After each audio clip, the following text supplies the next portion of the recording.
Hi, it's Daisy. I'm really glad you're here with me today.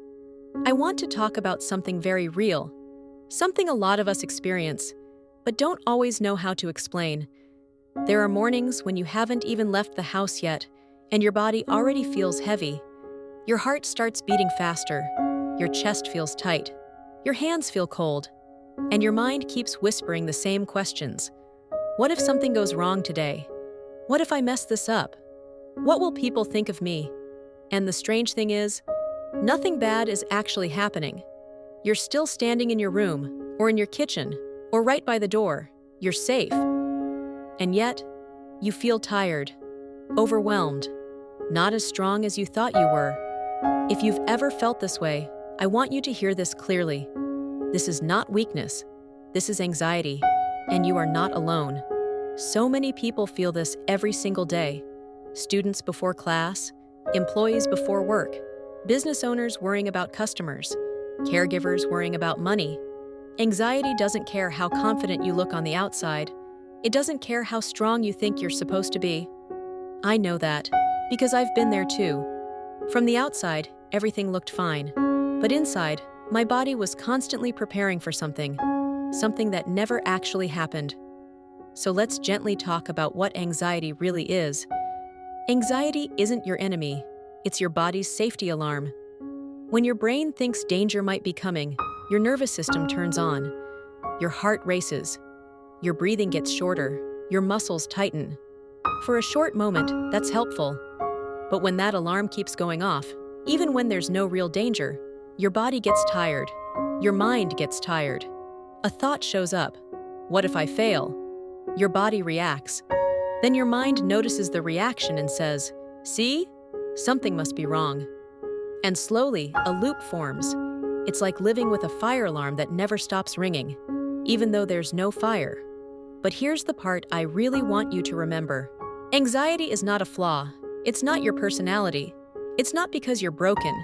It's a learned response. And anything learned can be gently unlearned. Not overnight, not perfectly, but slowly, with understanding, with kindness.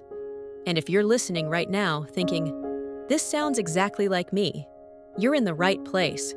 Because from here, we're going to take this one small step at a time and slowly teach your body that it's safe again. I'm right here with you. And with that understanding, this is where we begin. Because once you realize that your body is asking for safety, not solutions, everything starts to change. So let's slow this down together for a moment. Because once you understand that your body is asking for safety, not solutions, everything starts to change. So let's slow this down together for a moment. When anxiety shows up, the most important moment isn't later. It's not when you're already overwhelmed. It's not when you're deep inside the spiral. It's right at the beginning. That very first second when you notice something shift inside you. A tight chest, a racing heart, a sudden sense of unease. And this first step might sound almost too simple. But stay here with me, because this is where the direction changes. The first thing you do is notice it, and then you name it, gently, neutrally. You say to yourself, "My body is experiencing a wave of anxiety." That's it. Not, "Something is wrong with me." Not, "I'm losing control." Not, "This is terrible." Just, "My body is experiencing a wave of anxiety." Because the moment you name it this way, you stop turning a sensation into a story. You stop adding fear on top of fear. You create just enough space for your nervous system to hear something different. Not danger, not urgency, but presence.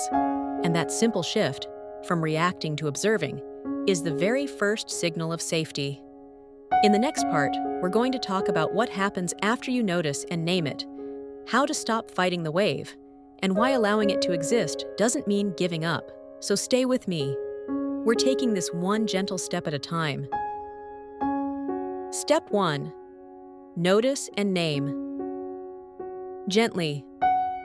Now, let's slow this down together for a moment.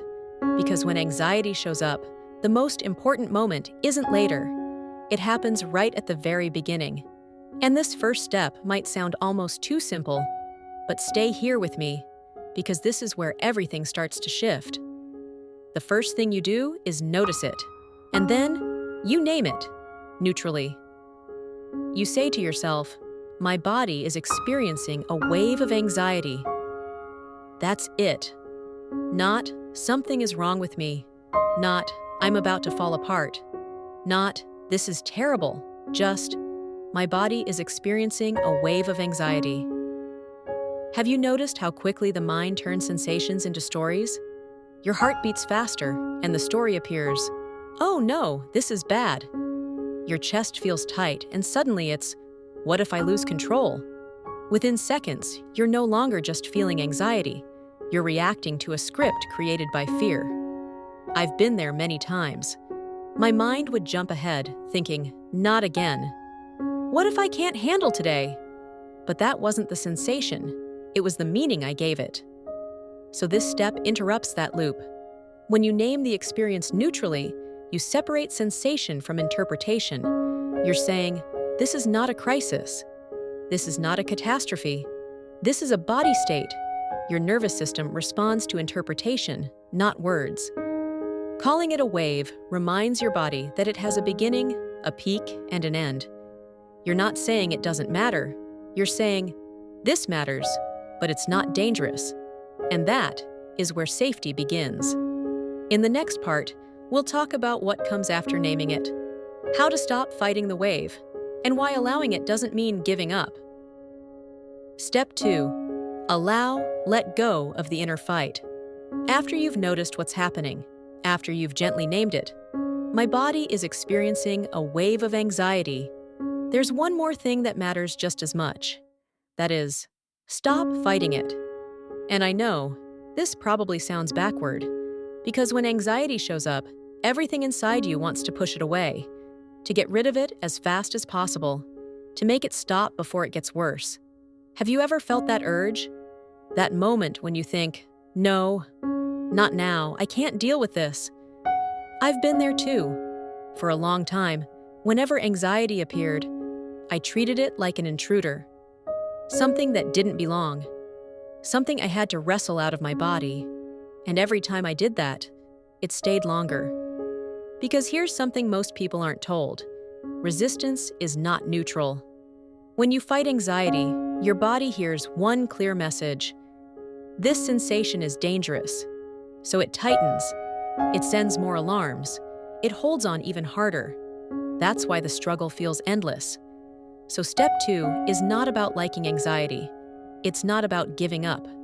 And it's definitely not about saying, "This is fine." Step 2 is about allowing, just a little. Instead of saying, "No, I don't want to feel this," try saying very softly, "I can let this be here for a moment." Or, "My body knows how to handle this." You don't have to convince yourself. You don't have to force belief. You're simply stepping out of the way. Because anxiety, at its core, is a chemical response, a release of energy. And like every chemical wave, it has a beginning, a peak, and an end. Think about trying to hold a beach ball underwater. The harder you push it down, the stronger it pushes back. But the moment you loosen your grip, it rises on its own. Anxiety works the same way. Allowing doesn't make it stronger. Fighting does. So if you're listening and thinking, "But what if I allow it and it overwhelms me?" I want you to hear this gently. It only overwhelms you when you're fighting it. Allowance creates space. And that space tells your nervous system that it doesn't need to scream anymore. You don't have to like the feeling.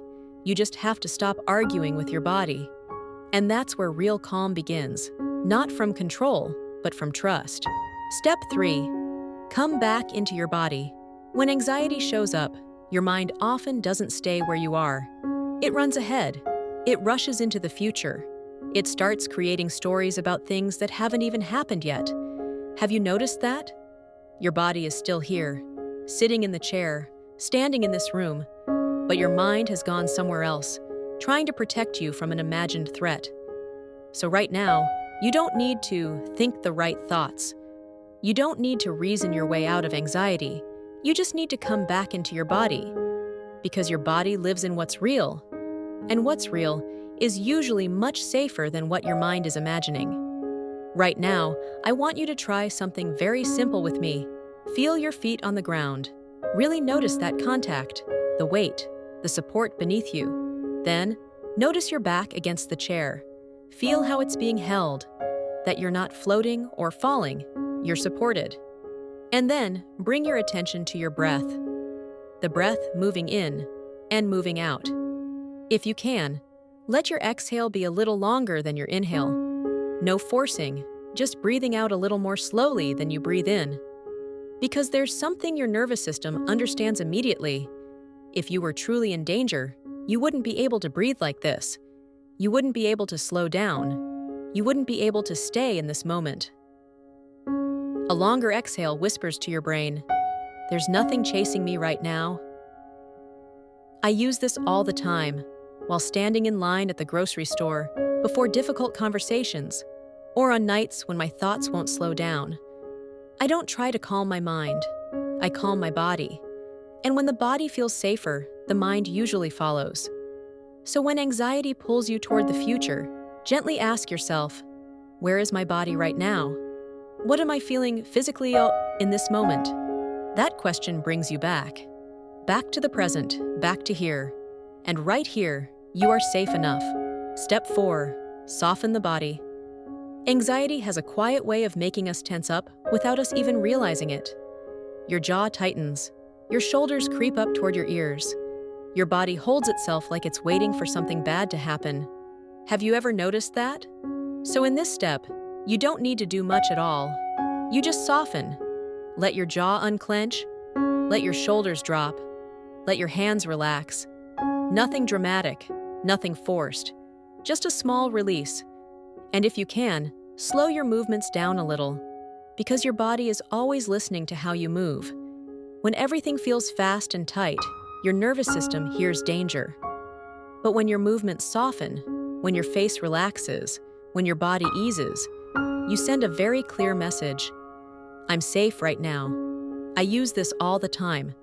Sometimes I don't even realize how tense I am until I notice my jaw is clenched or my fists are tight.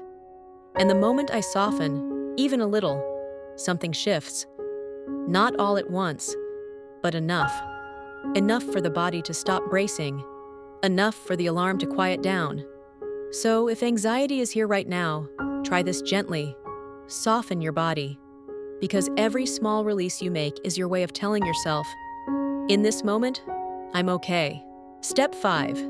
Let time pass. In this step, you don't need to do anything else. Don't watch the clock. Don't ask yourself, is it gone yet? Because every time you check, you quietly pull the tension back in. Calm is not something you chase. The more you chase it, the farther it moves away. It returns when you stop forcing it. Just like sleep. You can't command yourself to fall asleep. You can only lie down, soften, and allow sleep to come to you. Let anxiety do what it needs to do. Let time move on. Your body knows when it's ready to settle. Step 6. Gently return to life. When the anxiety softens, even just a little, return to what you were doing. You don't have to wait until you feel completely okay. Just come back, gently. Continue your work. Go for a short walk. Do the simple, ordinary things of your day. Because anxiety has a very clear pattern. It slowly shrinks our lives. We start avoiding. We wait for the feeling to disappear before we live again. But returning to life, even while anxiety is still quietly present, is what teaches your nervous system the most important lesson. If I can keep living, then maybe there isn't any real danger. And each time you return to your life this way, your nervous system relearns how to trust. Step 7. Be kind to yourself after anxieties. Before we close, there's one final step, and it's the one most people forget. It's how you treat yourself after the anxiety has passed. Usually, once the anxiety softens, we start analyzing it, blaming ourselves, asking questions like, why am I like this? Why can't I be stronger? But those questions quietly pull the loop back in. Because to your body, self-criticism after anxiety sounds like this. that experience was dangerous. And next time, your body will sound the alarm sooner and louder. So in this step, you don't need to figure anything out. You don't need to learn a lesson. You just need kindness. Even if it's only in your head, say this: "Thank you, body. You were just trying to protect me." That sentence isn't about encouraging anxiety. It's about ending the experience in safety. Because your body learns very quickly from how you treat it after each anxious moment. If you end with blame, your body learns that anxiety is something to fear. If you end with gentleness, your body learns, "I made it through, and I'm still okay." That's how the loop slowly loses its power. Not through control, but through compassion. And sometimes, the kindness you offer yourself after anxiety is the deepest healing step of all. So tonight, or tomorrow morning, or the next time you feel that familiar wave of anxiety begin to rise, remember this: you don't have to make it disappear. You don't have to fix yourself. You don't have to figure everything out. You only need one gentle response, one moment of softness, one breath that tells your body, "I'm safe right now." That's enough. I'm really proud of you for being here, for listening, for choosing to respond with kindness instead of fear. And I hope this small, quiet space we shared today helps you move through the rest of your day a little lighter, a little steadier. You're not alone in this. Your body is not broken, and you're doing much better than you think.